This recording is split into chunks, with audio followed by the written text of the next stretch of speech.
Of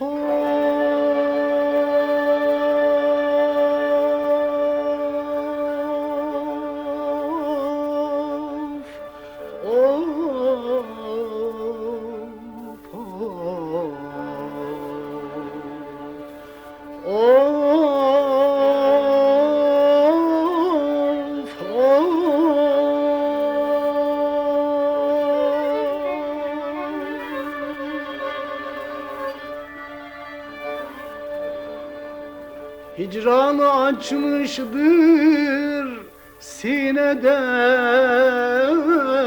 yara. Zavallı gönlüm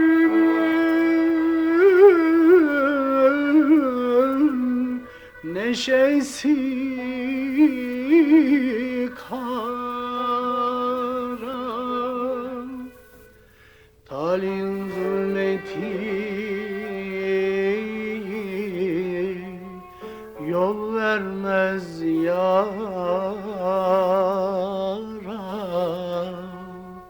Bahtım kara, gün kara, sümbül kara.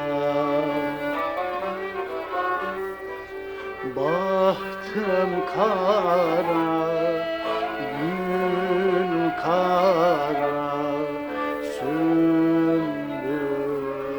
kara.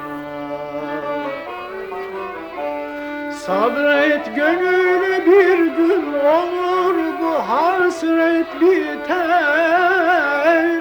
Çekilen acılar canım gün olur geçer. Sabret gönül, bir gün olur bu hasret biter. Çekilen acılar canım gün olur geçer. Of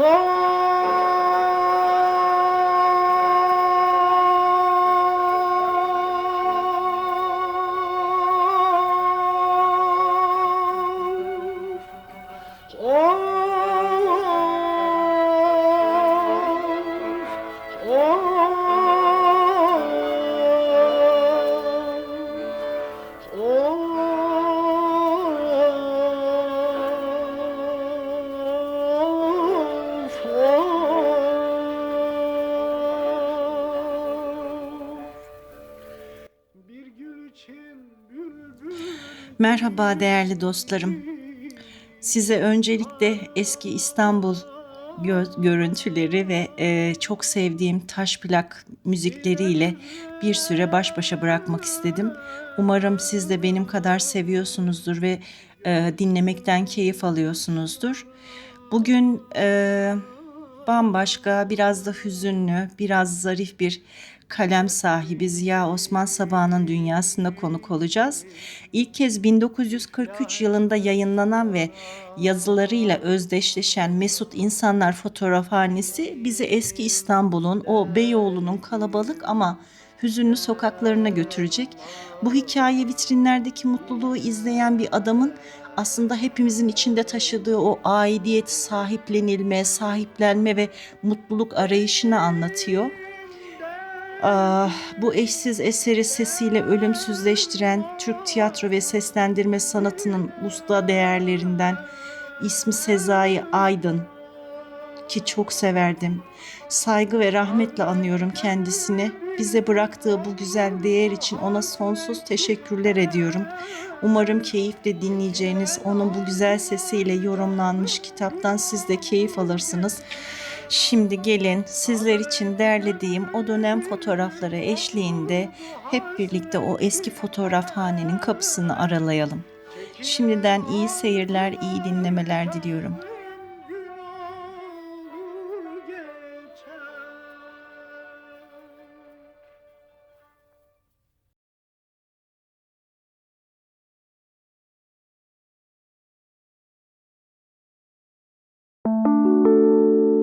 Mesut İnsanlar Fotoğrafhanesi.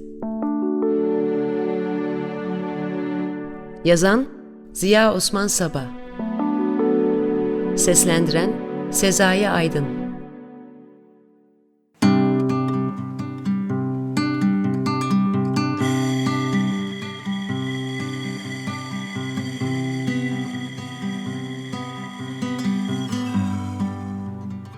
O akşam işimden erken çıkabilmiştim. Şöyle Beyoğlu'na kadar bir uzanayım dedim. Köprüden saatlerdir pis havayla dolmuş ciğerlerimin teneffüs hakkını vererek Haliç'i ve Boğaziçi'ni selamlayaraktan geçtim. Bir zamanlar oturduğum semtlerin vapurları yine hep o hareket telaşı içindeydiler. İşte Kadıköy'üne kalkacak 6 vapurunun zili çalmaya başladı. İşte Boğaz'ın Anadolu sahilini yapacak 6.30.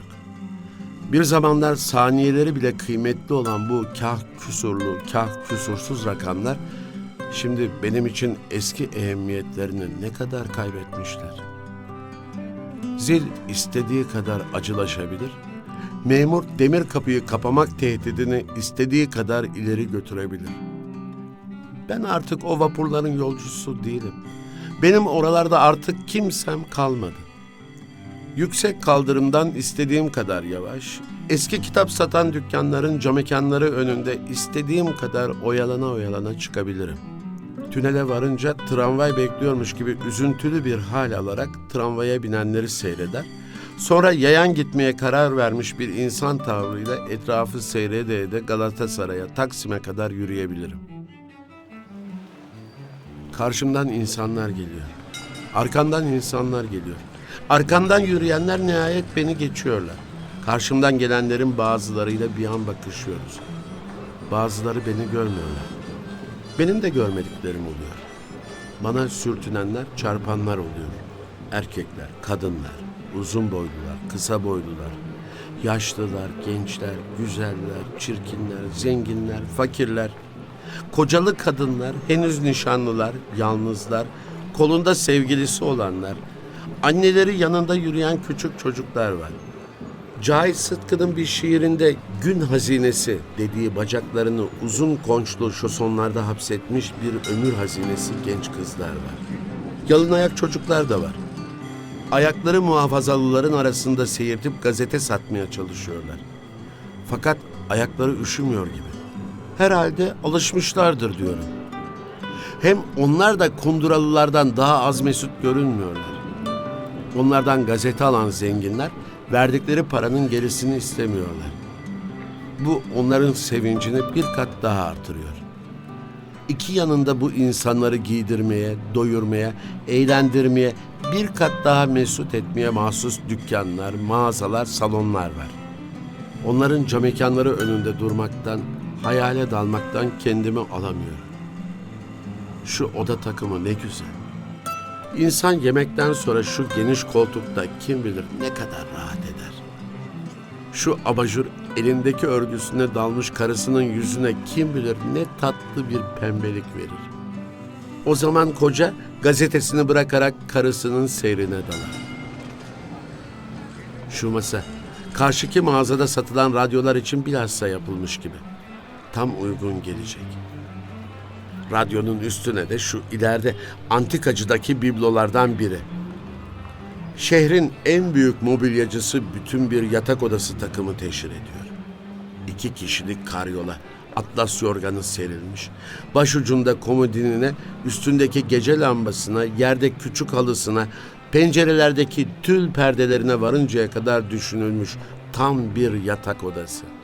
Perdeleri arasından da bir kış dekoru gözüküyor. Bütün oda kızıl bir aydınlık içinde, sahiplerini beklemekten sabırsızlanıyor gibi. Fakat bütün bu eşyayı nereye taşımalı? Şu kat kat apartmanların hangi katı benim olabilir? İlerliyorum.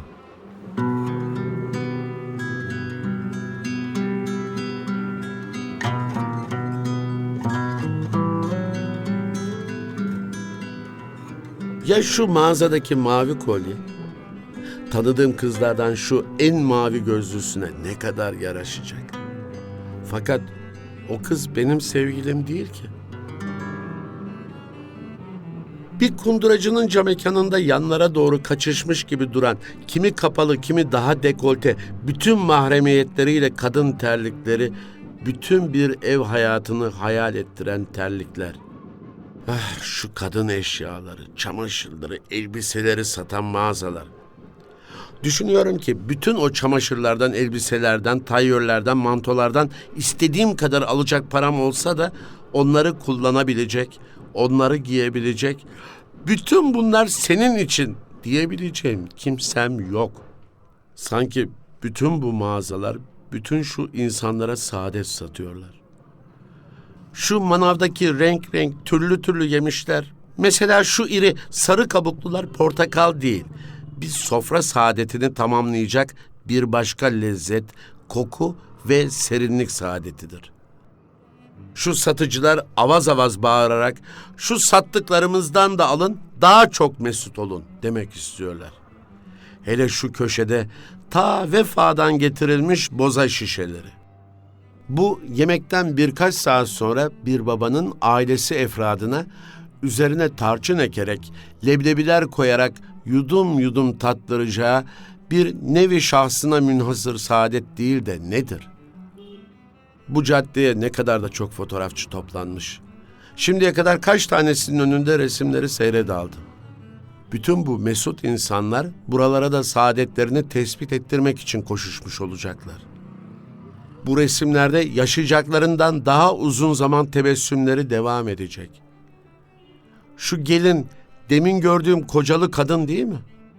Şu pembe yüzlü, çift örgülü saçlı küçük çocuk, daha demin sıçrayarak yanımdan geçen genç kız değil mi? Belli, belli. Bu fotoğrafhanelerde hiç ölülerin resmi yok. Zaten en yakın mezarlık buraya kilometrelerce uzakta. Bu caddede ancak mesut dolaşılabilir. Yalnız bu caddede bulunmak insanı mesut etmeye kafidir. Yaşadığımı, ben de saadetimi düşünmeliyim. Şu kadar dükkanın içinde elbette beni de mesut, hiç olmazsa memnun edebilecek şeyler satanlar da yok değil ya. Şuracıkta kunduralarımı boyatabilirim. Şu kravatı pekala satın alabilirim. Yeni gelmiş şu şiir kitabı bana pekala zevkli saatler geçirtebilir. Ben de pekala şu mesut insanların fotoğraflarını çıkarttıkları fotoğrafhanelerden birine girebilir, ben de mesudum, benim de resmimi çekebilirsiniz diyebilirim. Fotoğrafçı da itiraz edemez. Sizin kimseniz yok, fotoğrafı ne yapacaksınız diyemez. Sorarsa elbette günün birinde benim de bir sevgilim olabilir. Sizin çekeceğiniz bu en güzel fotoğraf onun çantasının gizli bir köşesinde güzel kokular içinde yatabilir derim. Sonra beni sevecek kimse çıkmasa bile haberiniz yok mu? Yeni bir şiir kitabım intişar etti. Bu kitap pekala bana şair dedirtebilir ve kim bilir zaman gelir edebiyat tarihçisi bu kitap intişar ettiği zamanki fotoğrafımı arayabilir. İstikbalin nefis kağıtlı bir edebiyat tarihinin sayfaları arasından bütün gençliğimde tebessüm edebilirim. Evet, hiç olmazsa genç değil miyim? Ağarmış saçlarımla biraz bezgin duruşuma bakmayın. Nüfus tezkerem yanımda. Buyurun, ben daha genç sayılırım. Ve sırf genç olmam benden isteyeceğiniz tebessümü dudaklarımda yaratabilir. Bir fotoğrafhanenin önünde bir otomobil durmuş ve etrafında bir meraklı kalabalığı hasıl olmuş. Yaklaşıyorum. Otomobilin içi, camların kenarları bütün çiçeklerle süslü. Demek gelinle güvey fotoğrafhanedeler. Ben de bu fotoğrafhaneye girer, hem fotoğrafımı çıkartmış olur, hem de hayatlarının en mesut zamanlarından birini yaşamakta olan bu çifti kapıdan çıkmak üzereyken bir defa selamlarım.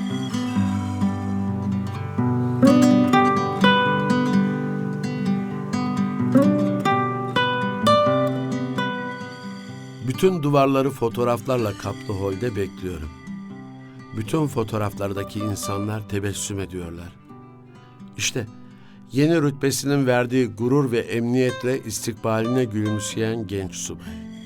Büyük bir lastik topu dünyanın en büyük hazinesiymişçesine sıkı sıkı tutmuş, yanaklarından sıhhat fışkıran gürbüz çocuk. Bir fakültenin mezunlar hatırası. Hocalar memnunluk ve iftihar içinde. Yeni mezunlar da hocalarının etrafında sırtlarından bir yükü atmış, uzun bir yolu bitirip bir ağaç altına oturmuş insanların saadetiyle gülüyor, hep gülümsüyorlar. Sonra yeni evliler. Yan yana dururlarken sevinçten, hazdan titredikleri adeta hissedilen çiçekler içinde yeni evliler. Bütün şu delikanlılar hep evlenmişler, saadet duymuşlar ve mekteplerini bitirdikleri zaman fotoğraflarını çekmiş olan fotoğrafçıya koşup "İşte evlendik, bu sefer de evlenme saadetini tadıyoruz, yine fotoğrafımızı çekin" demişler. Sonra pürüzsüz uzun bir evlilik hayatının en güzel bir noktasında, belki bu izdivacın bir seneyi devriyesinde, birkaç yaşına gelmiş çocukları ortalarında resim çektiren eski evliler. Kadın biraz şişmanlamış. Erkeğin alnından doğru saçları seyrekleşmeye başlamış. Karşı duvarda asılı bir yeni evliler fotoğrafına bakarak gülümsüyorlar. Burada her şey, herkes birbirine gülümsüyor. Hiçbir ihtiyar, hiçbir çirkin, hiçbir düşünceli insan resmi yok. Sanki bu fotoğrafhaneye sevinçsiz hiçbir insan ayak atmamış. Yahut fotoğrafçı bir muvaffakiyet sırrı olarak makinesinin karşısında candan gülümseyemeyecek müşterisinin fotoğrafını çekmemiş. Ben böyle düşünürken birden atölyenin kapısı açıldı. Gelin elindeki çiçeklerden daha beyazlar içinde, yanında genç kocası bir bahar havası bırakarak bir bahar rüzgarı gibi önümden geçtiler. Kendilerini bekleyen otomobile bindiler. Fotoğrafçı onları selametledikten sonra bir müddet daha eşikte kalarak otomobili gözleriyle takip etti. Sonra geri döndü. Yarattığı eserden memnun bir sanatkar haliyle kendi kendine gülümseyerek beni görmeden bulunduğum tarafa birkaç adım attı. Neden sonra varlığımı fark edip tatlı bir rüyadan uyanır gibi bakışlarıyla ne istediğimi sordu. Fotoğrafımı çektirmek istiyorum. Güzel olmasını arzu ettiğim bir fotoğraf çektirmek istiyorum dedim. Ben konuşurken adam da beni baştan aşağı süzüyor. Yüzü deminki memnunluk halini yavaş yavaş kaybediyor. Adeta endişeli bir ifade alıyordu. "Buyurun atölyeye" dedi. Ben önde, o arkada, çiçek ve lavantayla karışık bütün bir saadet kokusunun dalgalandığı atölyeye girdik. Gösterdiği sandalyeye oturdum. Makinenin arkasına geçti. Örtünün altında yüzü kayboldu. Yalnız ara sıra sesini işitiyorum. "Tabii durun. Kendinizi sıkmayın. Buraya fotoğraf çektirmek üzere gelmiş olduğunuzu unutun. Güzel, sevinçli şeyler düşünün." Bunu ihtar etmesine hacet yoktu. Ben buraya zaten sevinçli düşüncelerle gelmiştim. Şimdi burada çekilecek fotoğrafı belki bir gün sevgilim çantasında taşıyacak. Belki bu resim... Birden fotoğrafçının sesi bu sefer biraz daha asabi yükseldi. "Lütfen zorla gülümsemeyin." Evet, zorla tebessüm ne kadar çirkindir. Zaten benim zorla gülmeye ihtiyacım yok. Şu adesenin arkasından bütün bir ebediyet bana bakıyor demektir. Ben de bütün o ebediyete, bana hayran kalacak bütün o müstakbel nesillere büyük bir şair gibi biraz mağrur, biraz yüksekten sadece tebessüm edebilirim. Çok mu fazla kendini beğeniş? Çok büyük, hatta gülünç bir iddia mı? Doğru. Benim esasen hayatta hiçbir iddiam olmadı ki. Bu çıkacak fotoğrafımın daha küçük, daha mütevazı bir vazifesi olabilir. Belki dinimin bana vaat ettiği en yüksek mertebeye erişir, belki bir gün şehit düşerim. Belki o zaman bu fotoğrafımı bazı mecmualar, diğer şehitlerinkilerle beraber basarlar. Belki mektebim verdiği şehitler arasında benim de bu resmimi müzesinin bir köşesine asar. Belki sadece ölüp giderim. O zaman da bu fotoğrafım hayatta kalmış birkaç akrabamın, birkaç vefalı arkadaşım beni anmalarına vesile olur. Onlara şimdiden şükran ve dostluk tebessümlerimi göndermeliyim. Dışarıdan gelen şu hayat gürültüsüne dalarak, şu odaya sinmiş beyaz gelin kokusunu teneffüs ederek, şu karşı binanın saçaklarında gagalarıyla öpüşen güvercinleri gözümün önüne getirerek, o delikanlı mezunlardan biriymiş gibi, genç subay gibi bir gün şehadet mertebesine erişebileceğimi düşünerek, elimde sevgilimin eli varmış gibi, ortalarında çocuklarıyla fotoğraf çektirmiş olan evlilerin o rahat tebessümüyle... Fakat şimdi niçin böyle uğraşıp duruyorum? Niçin kendi kendimi aldatmaya çalışıyorum? Benim asıl mesut zamanlarım ne oldu? Niçin asıl o zamanlar resim üzerine resim çıkartmadım? Niçin her hafta bir fotoğrafçıya uğramadık? Neden bugün buraya tek başıma geldim? Fakat şimdi böyle şeyler düşünmenin de sırası mı ya? Dünyada her insan az çok bir felakete uğramış olabilir. Bunun için büsbütün kötümser olunur mu? Felaketler yerine saadetleri, ölmüşler yerine doğacakları, geçmişler yerine gelecekleri düşünmeliyim. Hem birden fotoğrafçı siyah örtüsünü başından atarak doğruldu. Yüzü hatta biraz terlemişti. Ümitsiz bir tavırla, "Beyim, mazur görün. Sizin fotoğrafınızı çekemeyeceğim," dedi.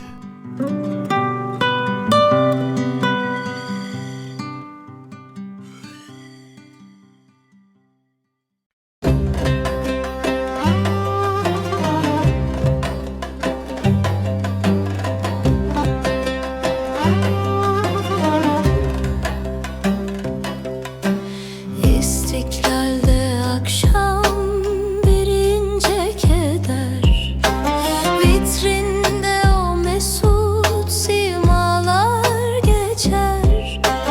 Ahşap panjurlarda rüzgarın sesi, bir eski şarkının son nefesi. Ah, o taş plaklar tozlu ve yorgun, ruhum bu maziye ezelden vurgun. Ziyanın düşünde bir fotoğrafçı, sanki bir rüyadır dünden bakışı.